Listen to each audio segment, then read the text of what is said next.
இது வந்து ஆயில்மெண்ட் போட்டுட்டுருக்குறேன்னு சொன்னேன் பார்த்தீங்களா, இந்த ஆயில்மெண்ட்டு தான் பாருங்கள். 2 வீக்ஸ் தான் போட்டேன். ரொம்ப நகை ஜாஸ்தி இருந்தது, அதனால் கருவலை மாட்டேன். ரொம்ப ஒரு மாதிரி மங்குன்னு நினைக்கிறேன், மங்குன்னு சொன்னாங்க. அதனால் இதை போட்டு 2 வீக்ஸ்லேயே ஓகே வச்சுருந்தாலும் 1 மந்த்துக்கு பக்கமாக ஆகுது நான் போடுறதில்ல. இந்த 1 வீக், ஒரு வாரமாக இப்படி போட்டு சும்மா லைட்டாக தான் போடணும் நான் நிறைய. ஆனால் இருந்தாலும் இந்த போட்ட முதல் நாள் அந்த தோல் இதெல்லாம் ரொம்ப பிறுபிறுன்னு இருக்குது, பயப்பட வேண்டாம். ஆனால் இருந்தாலும் நல்லா ரிசல்ட் கிடைக்கிது. அந்த மூஞ்சி வந்து நல்லா சைனிங் ஆகிடுது. மறுபடி இதெல்லாம் போட்ட அன்றைக்கி கொஞ்சம் பிறுபிறுன்னு இருக்குது, கொஞ்சம் பொறிய இருக்கிற மாதிரி கொஞ்சம் இது இருக்குது. தோலெல்லாம் கொஞ்சம் அதெல்லாம் இருக்குது இல்லைங்களா, அந்த கருப்பு பழி அதெல்லாம் தோல் மாதிரி உறிஞ்சிக்கிட்டு வந்துடும், அதெல்லாம் தோலெல்லாம் உறிஞ்சிக்கிட்டு வந்துடும்.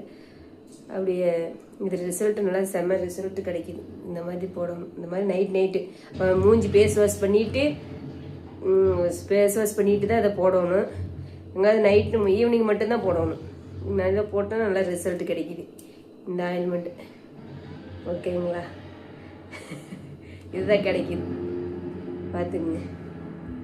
இது சூப்பராக இருக்கு. ஆனால் எரிச்சலாக எரியும் நிறைய இருக்கிறதுனால ஜாஸ்தி ஃபஸ்ட்டு ஸ்டார்டிங்கில் ரொம்ப எரிச்சலாக எரியும். தோல் வந்து ஒரு மாதிரியாக இருக்கும், என்னடா அப்படின்னு பயந்துக்க வேண்டாம்.